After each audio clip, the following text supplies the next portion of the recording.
I like what Morgrie is doing with their Air 68 low profile mechanical switch keyboard. This is a newer brand and they really try to emphasize the fun with their different branding that they have on their box and the keyboard itself.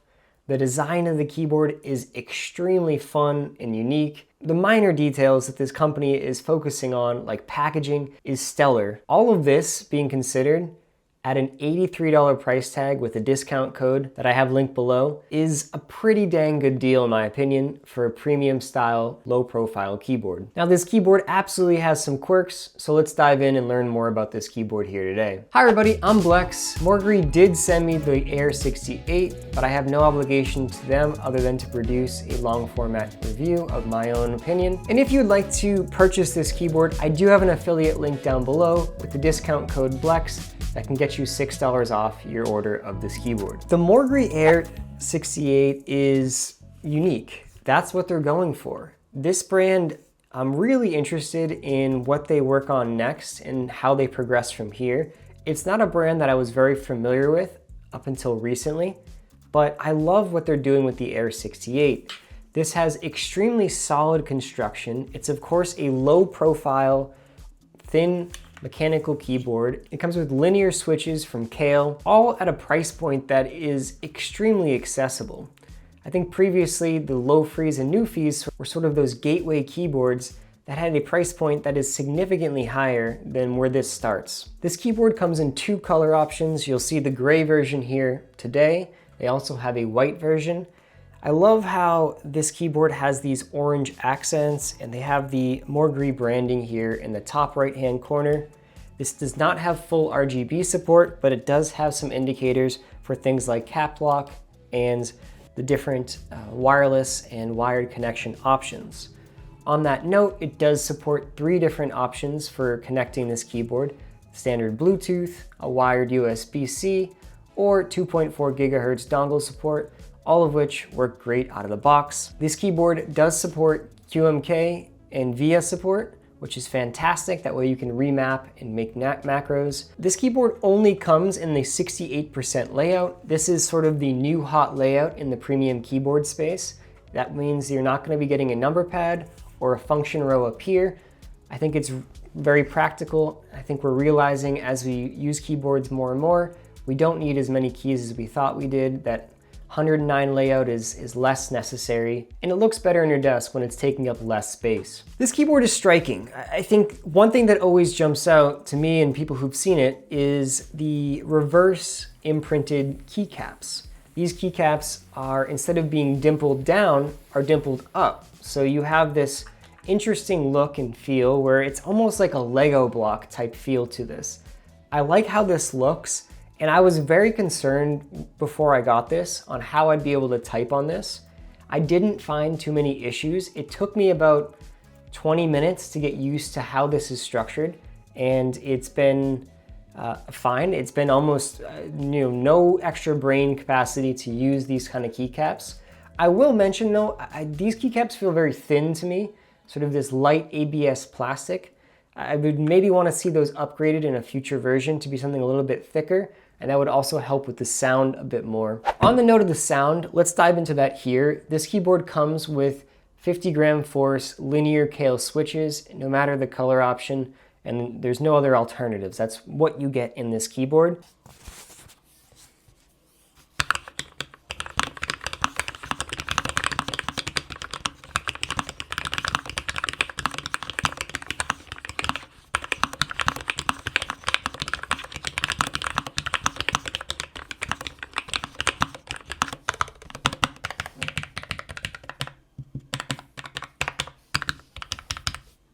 As you'll note, the sound is a bit more hollow. It has sort of more clicky, hollow sound than a traditional stock.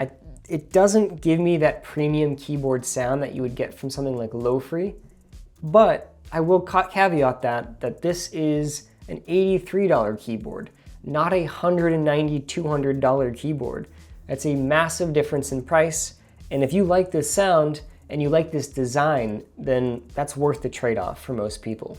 I want to get into some of the quirks and changes for this keyboard that I would make in the future. The first being the keycaps. I already mentioned this, I'll just quickly cover it, is I'd like to see a thicker plastic. I think that would help a lot with the sound profile. I do acknowledge that would raise the price a bit, but I think maybe $10 or $15 extra price for nicer keycaps might be worth that investment. I also had some issues with the bar in the back of this keyboard. As you'll note, this is a sleek sort of aluminum base body, and it has a bar that is its kickstand. There are no legs, there are no elevation support, which I'm okay with, but the lack of grips over on the bar itself have caused some issues, as it's prone to sliding across my desk. Let's get into who this project is for. I think this will have really wide appeal due to its price point. At $83, this makes this sort of a gateway into those premium keyboards. Any professionals, coders, anyone sort of working from home and doing anything within their home office, even some light gaming as well, can benefit from this keyboard.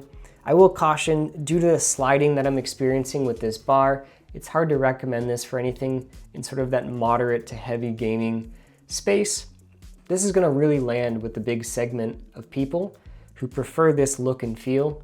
And it is absolutely pretty to look at, and it is nice to have on your desk. The other thing I would like to note is the keyboard is a bit loud, and I would not recommend it in a public office setting. This is more for solo productivity. Now let's talk where this keyboard really stands out, and that's its value comparison. The Morgrie Air 68 is competing in a space with Lofree, with both their Flow Lite as well as their Flow V2, and NuPhy with their Air V3. All of those keyboards are more expensive than this keyboard, but the construction on this keyboard, I would say, is on par or above all of those keyboards mentioned. The aluminum frame and sturdiness of this keyboard is exceptional. The NuPhy Air V3 is almost $50 more, with the Lofree Flow V3, the Lofree Flow V2 being almost $100 more than this keyboard. This keyboard significantly undercuts its competitors, and I think the only place it really sacrifices is a little bit on the function side compared to the NuPhy Air V3. They have multiple kickstand options on that keyboard, a dongle slot, and multiple switch and color combinations that you can go to. And on the Lofree Flow side of things, Lofree has exceptional sound, in my opinion, and feel with their keyboard. It's hard to match that exact quality that they have. But if you're willing to trade some of those things or sort of mix and match the two at an extremely lower price point, this is seriously a major contender for you. Hello everybody, this is everyone's favorite part of the video. This is Blex's keyboard tier list. Today we're going to be covering the Morgrie Air 68. This is a value, premium, low profile mechanical keyboard. Let's see where this stacks up amongst the other keyboards we've reviewed thus far in 2025. For gaming, this is a great value. It does have the adequate accuracy and speed, but it doesn't really have the features and sturdiness you would want from a gaming keyboard. Therefore, it's gonna have to be a C tier. I think the sturdiness piece is great construction-wise, but that slipping that I talked about is what pulls this down. Solo productivity, this is where it's meant to shine. This is a beautiful keyboard meant to look great on your desk. It is a premium keyboard and it has tremendous value. So for that reason, it's gonna get a B tier. Where it lacks is that typing feel to me. It doesn't have the same feel as a Lofree Flow or a some of the other keyboards on here, and it doesn't provide that pure precision that you would get from something like the MX keys.